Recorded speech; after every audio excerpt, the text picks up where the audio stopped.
باللہ من الشیطان الرجیم بسم اللہ الرحمن الرحیم۔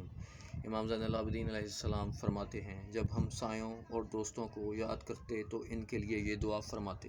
اے اللہ، محمد صلی اللہ علیہ وآلہ وسلم اور ان کی آل پر رحمت نازل فرما، اور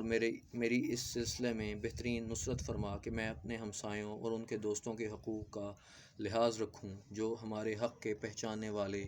ہمارے دشمنوں کے مخالف ہیں، اور انہیں اپنے طریقوں کے قائم کرنے اور عمدہ اخلاق و آداب سے آراستہ ہونے کی توفیق دے، اس طرح کہ وہ کمزوروں کے ساتھ نرم رویہ رکھیں، ان کے فقراء کا مداوا کریں، مریضوں کی بیمار پرسی، طالبان ہدایت کی ہدایت، مشورہ کرنے والوں کی خیر خواہی اور تازہ وار سے ملاقات کریں، رازوں کو چھپائیں، عیبوں پر پردہ ڈالیں، مظلوم کی نصرت، گھریلو ضروریات کے ذریعے حسن مواسات کریں اور بخشش و انعام سے فائدہ پہنچائیں، اور سوال سے پہلے ان کی ضروریات مہیا کریں۔ اے اللہ، مجھے ایسا بنا کہ ان میں سے برے کے ساتھ بھلائی سے پیش آؤں اور ظالم سے چشم پوشی کروں، درگزر کروں، اور ان سب کے بارے میں حسن ظن سے کام لوں، اور نیکی و احسان کے ساتھ سب کی خبر گیری کروں، اور پرہیزگاروں پر عفت کی بنا پر ان کے عیوب سے آنکھیں بند رکھوں،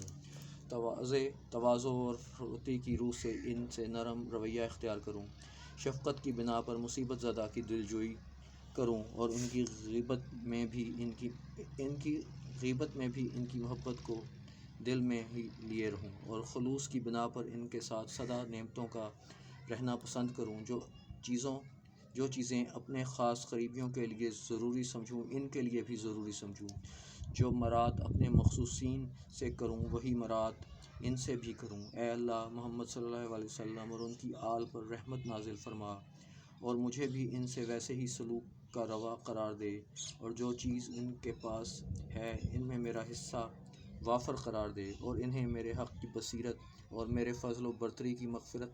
میں افزائش ترقی دے، تاکہ وہ میری وجہ سے سعادت مند اور ان کی وجہ سے مصاب و معجوب قرار پاؤں۔ آمین، اے تمام جہانوں کے پروردگار۔